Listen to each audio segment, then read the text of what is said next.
Yo, what up, what up, what up? It's your boy Neo, and I'm back for part 3 of Talking to God. Part 1 and 2, we were talking about acknowledging the watcher. Somebody's watching me. You remember that part? The feeling, you know, like a camera is pointed on you. You know what I mean? That feeling of just being watched. Not good, not bad, not creep, just being watched. Um, the second thing, was the whole thoughts become things part of it and how that can keep you on point. Um, keeping it real with God, you know what I mean? As opposed to hiding your true, you know what I mean? Whatever. He's there for all your thoughts. He knows everything you're thinking anyway. So why is it when you're in a conversation with him, you're going to start getting fake and try to be Mr. Perfect or Mrs. Perfect? Now we're going to go on to part 3, which is to make it a one-on-one conversation. And that probably is like, it sounds like normal. All right, let's make it a one-on-one conversation. But, all this is so hard to describe, but I'll do my best. Um, it's kind of like if you're engaged with a conversation with me.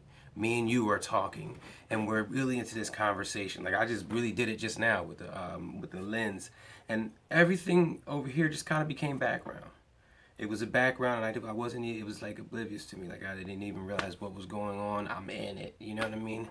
And that one-on-one conversation is hard to have with God because the eyes aren't looking directly back at you that you can see, and you're not going to get a verbal response. So it's very, very quick and easily that you do get pulled away from this one-on-one feeling.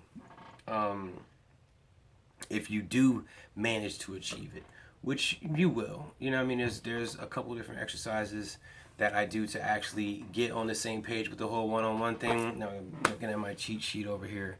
Um, Recognize that you get pulled out quickly. You got a few seconds, like I said, before you get pulled out. And I used to get annoyed at that myself.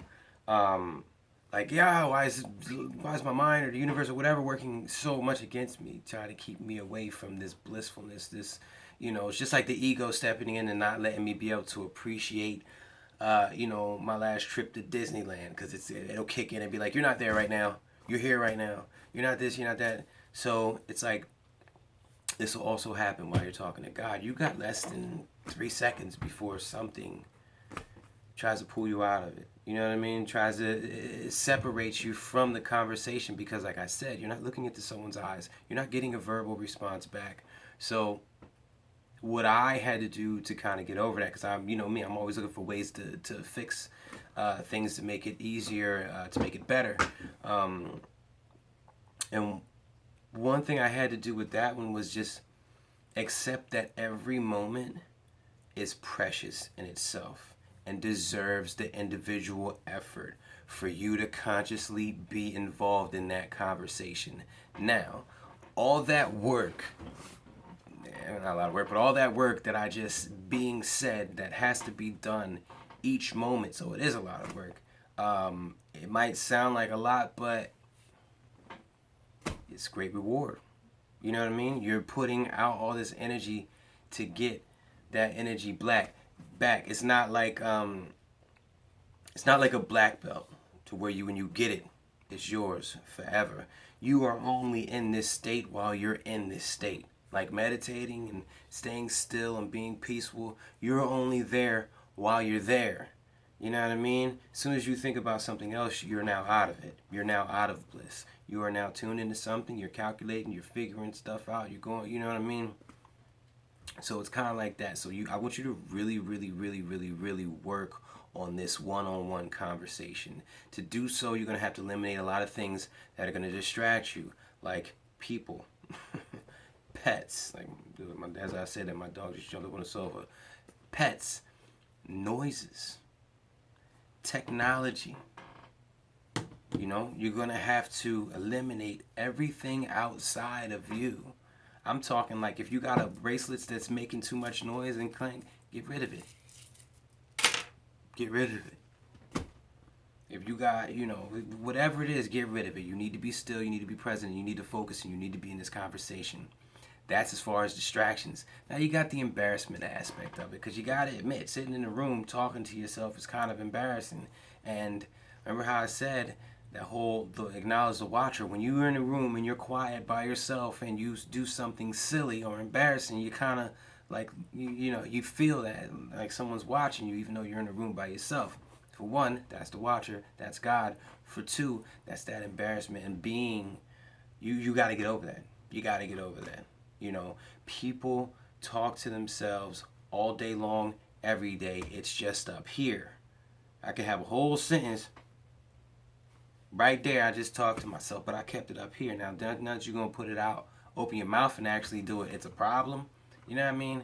I know society, will call you crazy if you're walking down the street talking to yourself. Especially, me, I worked in Camden. Every day you see some crazy nut job walking down the street talking to himself. But is he so much of a crazy nut job? We do it all day, every day. We just don't do it out loud. Now, I'm not saying that tomorrow you need to make a conscious effort to be walking around the streets talking out loud. Remember, I said, quiet room, no distractions. It's just you and God. The only way it's really silly is if you're talking to yourself, which you're not. Someone is receiving the information you're putting out. God. And if you don't believe in God, the universe is receiving the information you're putting out. Like I said, let me get to it real quick. I'll never have my little paper with me. That's a picture of a thought as it leaves your body. Okay? See that? Now, it's not just floating into nothingness and not doing anything. The third law of motion demands that every action has an opposite and equal reaction. That leaving your body means it has to come back. Whatever energy you're putting off will come back to you. It's the third law of motion. Every action has an opposite and equal reaction. Opposite means instead of sending it out, it's coming back to you. Equal reaction means you're going to think the same exact thing. That's why I always tell people, you can't sit at home being like, why does my boss treat me like that? Why does this person act like that? Universe, God, or whoever you believe has created you and is creating the world as you go. Doing whatever it has to do to mirror that thought to make you think again tomorrow, why does my boss treat me like that? Which means you have to go through some type of BS. That's why most people kneel down in bed and they pray, dear Lord, bring me a car, please bring me a car. They don't ever get a car. If they do, it's way down the line. Because if you ask, dear Lord, please bring me a car, God will do whatever he has to do to make you say tomorrow night, dear Lord, please bring me a car, which means he has to keep it from you. And that's not his fault. That's your fault for not knowing no better. Now you know better, because I just told you. What will you do with that? You see a lot of people I talk to, they go home and they all this stuff sounds good. It sounds good to them. It sounds great to them. Then they go home and life starts coming at them. A mile a minute, dinner, kids, bills, work, da-da-da-da-da-da-da-da. A week later, they ain't even tried none of this. Not to mention the fact that this is the hardest occupation a man can have. According to both science and religion, this is the hardest thing a person can do, is try to control their thoughts. I'll give you a challenge right now. And I did this with my brother a little while ago. A couple mental exercises with God. That was these. Because I like to run trial and error and do different things with different people before I actually put it to you guys. It's got to be 100% success before I give it to you guys. So anyway, I had a couple mental exercises with God that I wanted him to do, which involved him acknowledging the watcher, and doing some other things. And I told him, I said, bro, I want you to call me tomorrow and let me know if you did it. So he calls me the next day. He's like, I did it twice. And I'm like, all right, twice in 24 hours. That sounds like shit, but it's actually good. I could try it. If you do it more than 2 times for the rest of the day, I'll give you mad props, because it's just hard to remember to do it. You know what I mean? That's why I always say the hardest thing is remembering to remember to do it. Because if you just, with life coming at you for one, and for two, like I said, this is the hardest thing a person can do, but it yields the greatest reward, the ability to create your future, what's going to happen to you next. You know what I mean? So, acknowledge the watcher. All right? You're going to do some extra steps with this conversation as opposed to a normal conversation with a normal person. Because, like I said, this isn't a normal person. This is God. And you're kind of in a room by yourself physically. Okay? And for those of you who are skeptics, who don't really know if anyone's listening, what are you hurting? To go in a room and have a conversation Let's say God's not listening to you, which doesn't make any sense. Every second that you're alive, God has to be giving you his energy for you to be alive. Okay, so he's giving you his energy, which means he's giving you his attention, which means 24 hours a day, he's watching you. You only notice it when you acknowledge the watcher, and I'm asking you to do that more often. Here's the thing. You know, thoughts become things. Each thought, you're manifesting something into your future. Okay? So it's like you either got futuristic assumptions of what could happen, scenarios that you're running, or you got past scenarios, whether they happened or didn't happen, okay? You got future and past. Either way, you're watering a seed. You're sending out an emotion. You're manifesting something into your life. Now it's when you're present. It's when you remain present. Like in that one-on-one conversation, you're present. When you're acknowledging the watcher, you're acknowledging that he's watching you right now. Like, look, I just had him. Boom. I love, because when you're good at it, you're good at it. Like, you work your way up to it and you get good at it. You can just grasp it right away and just boom, you're immediately like, hold up. Like, you feel good. Like, he's shining down on me. Like, he watching me right now. You know what I'm saying? And it's like, that's big. It's like, yo, I'm blessed. I'm happy to have God take time out of his busy day to watch me. You know what I mean? Like, that's the feeling we get because of what we was brought up and raised in the church and stuff like that. But in actuality, he's watching you all day, every day. He knows every single thought you have. And you need to be one-on-one with him more often.